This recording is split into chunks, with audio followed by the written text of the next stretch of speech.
Welcome in, everyone. Ready to unlock that elusive ikigai, that sweet spot, Passion meets purpose. Yeah, exactly. And today we're diving deep into How to Find Your Ikigai by Peter Lee. Fantastic book. More than just another self-help trend, right? Absolutely. This is about weaving that ancient Japanese philosophy into our crazy modern lives. Love it. But before we get ahead of ourselves, Yeah.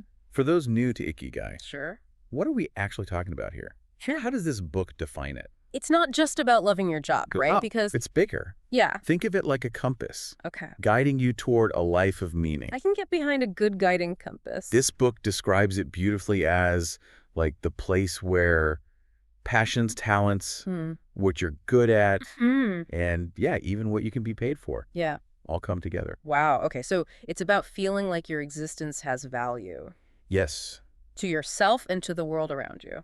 I like that a lot. Now, the book mentions these 4 pillars. Is that the roadmap? Kind of, yeah. They're the foundation: passion, mission, vocation, and profession. Okay, break that down for us. All right, so passion. That's easy, right?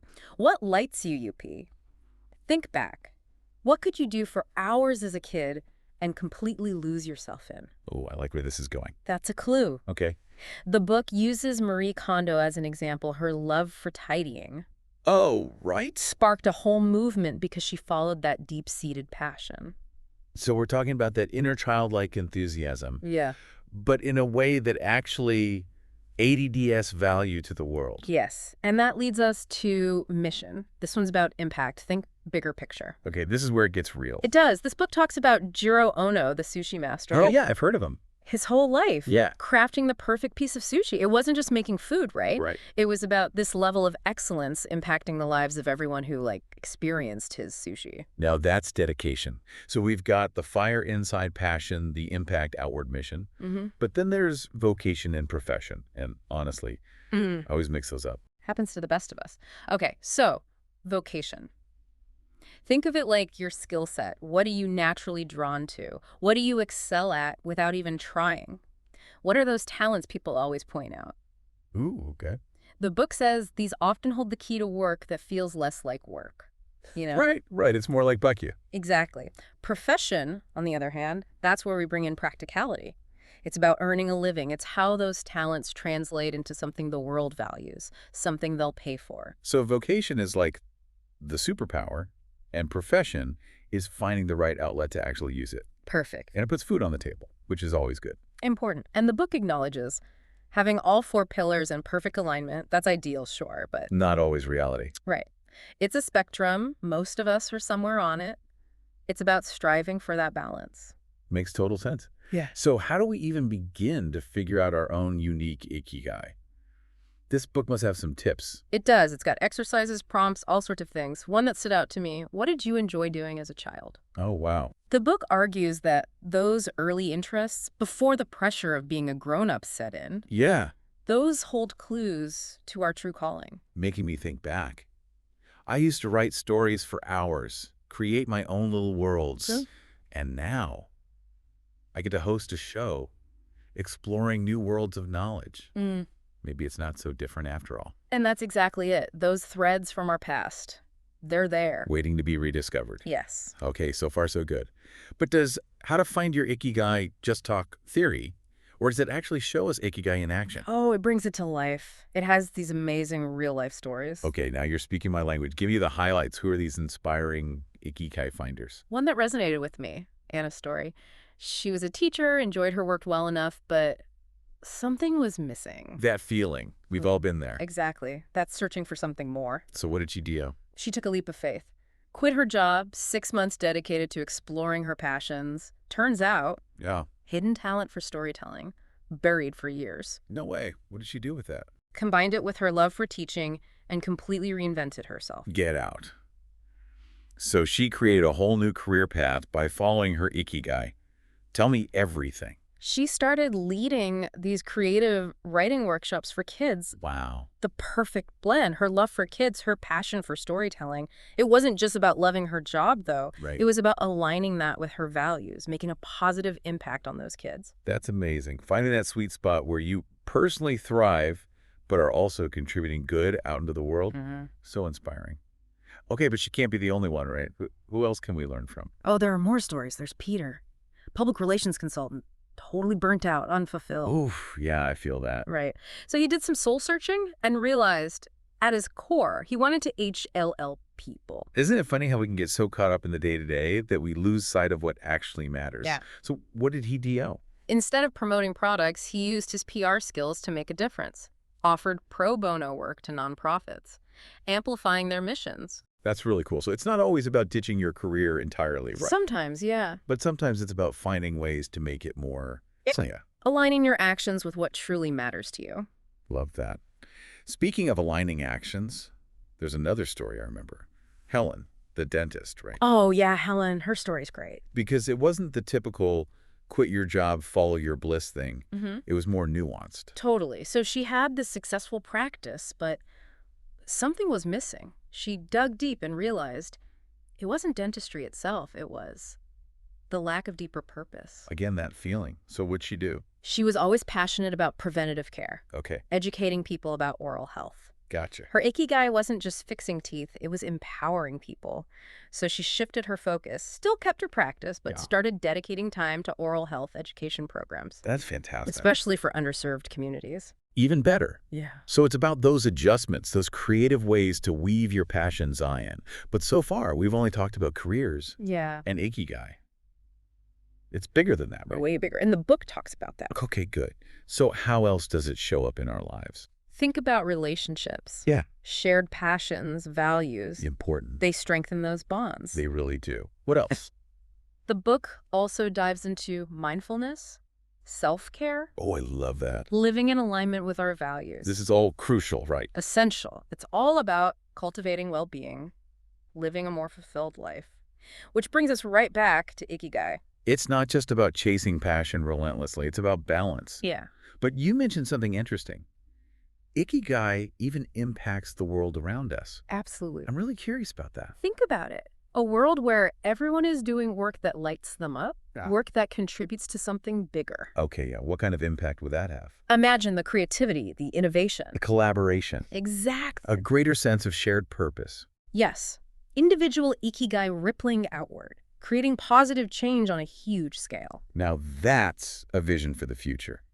But how do we actually get there? Where do we even begin? That's where things get really interesting, and it's something we can explore further.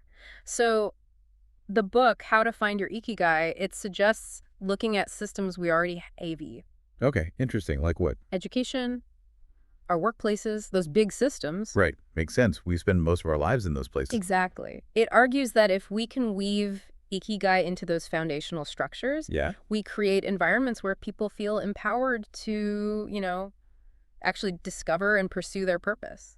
Okay, so it's like the top-down approach. Yeah. But that could actually work, right? Because those systems, they shape so much of our lives. Yeah. But what would that even look like? How do you infuse something like school with Ikigai? Imagine, instead of standardized tests, rote memorization. What if we prioritize personal growth, discovery? Okay, I like where this is going. Encourage kids to explore their passions from the very beginning. Guide them to connect those passions to real-world stuff. So Les, what do you want to be when you grow up?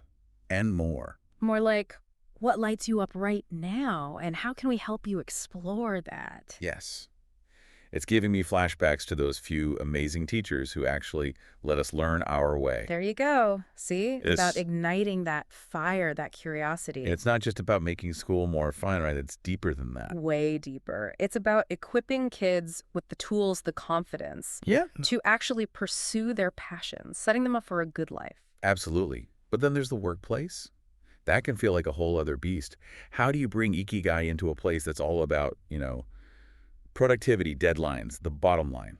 The book suggests a shift in thinking. Imagine companies hiring not just based on resumes, but on how someone's passions, their values, align with the company's mission. So it's less about checking boxes and more about finding people who are actually lit up by what the company does. Exactly. And once they're hired, imagine workplaces that focus on personalized growth, giving employees chances to learn skills that genuinely interest them, not just pushing them up some corporate ladder. It's funny. It's like that old saying, do what you love, you'll never work a day in your life. But let's be real. Work is work, even if you're passionate about it. Yeah. So how else can we use Ikigai to make the workplace better? Well, the book talks about collaboration, community, when you feel connected to your colleagues, Yeah. working toward goals that you actually believe in. It's more rewarding. Yes. Yeah. More positive, more productive for everyone. Totally. But I do worry with this whole Ikigai thing.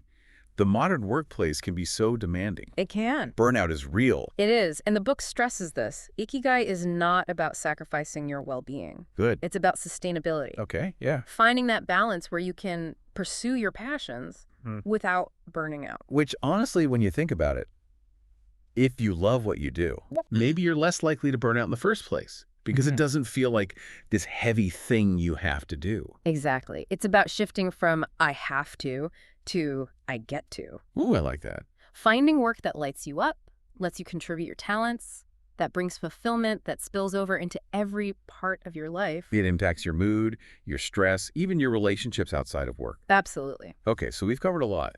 Ikigai in education, in the workplace. But before we go any further, there's something we haven't talked about that feels really important, especially when we're talking about purpose, passion. You're thinking about the ethical side of things. Exactly. Just because WE thinks something is our Ikigai, our purpose, Yeah. that doesn't mean it's automatically good, Right. right? How do we make sure we're not just chasing our own version of good, but actually contributing to a better world? You're right to bring that up. It's crucial. And the book dives into it. True Ikigai, it argues, it's not just about our own happiness. Okay, good. It's about making sure those passions, those pursuits, they're ethical, contributing to the greater good. So it's not enough to ask, what do I love? We have to also ask, What impact is this having? exactly, what impact on the world, Yeah. on others, on everything. But how do we even define ethical? Everyone's got different values. And that's where things get really interesting. It's something we can definitely unpack further. So much to unpack there. But where do we even begin with that? How do we make sure our Ikigai Right. isn't just self-serving, that it's actually ethical? Well, the book acknowledges this, right? What's ethical for one person, totally different for someone else. Cultures, backgrounds, even generations. Yeah, totally. So there's no easy answer. Right. There's no checklist. How about But it encourages us to constantly reflect and to have those open dialogues. Okay, I like that. Keep revisiting those tough questions. About our impacts. Yes. And talk to people, especially those with different views. Oh, I see where you're going with this. Ethical decision-making. It's not a solo sport. Exactly. It's about listening, being open to having our minds changed. And the book makes a really good point here. This whole process, it's not about squashing your passions. Okay, good. It's about bringing that same curiosity, that open-mindedness to how we impact others. So it's like holding our passions and values with open hands. Yeah. Knowing they might change down the line. Yes. They probably will change, and that's okay. Okay, so less rigidity, more evolution.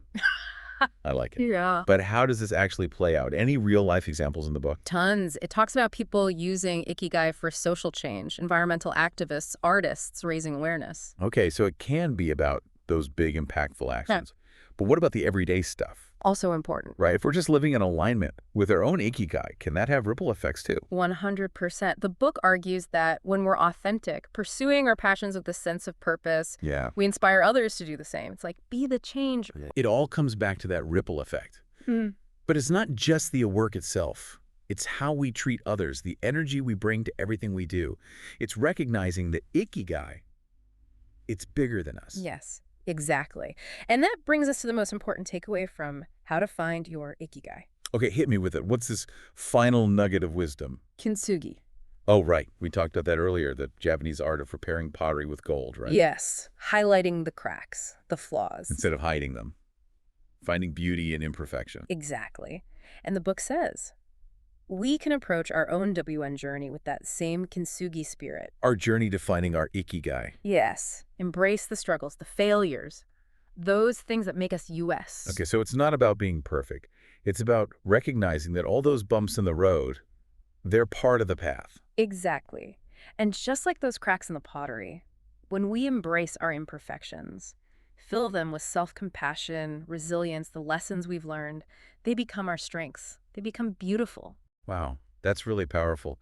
This whole conversation has been so insightful. I feel like we just scratched the surface of how to find your Ikigai, and I have so much to think about. It's a lot to take in. It really is.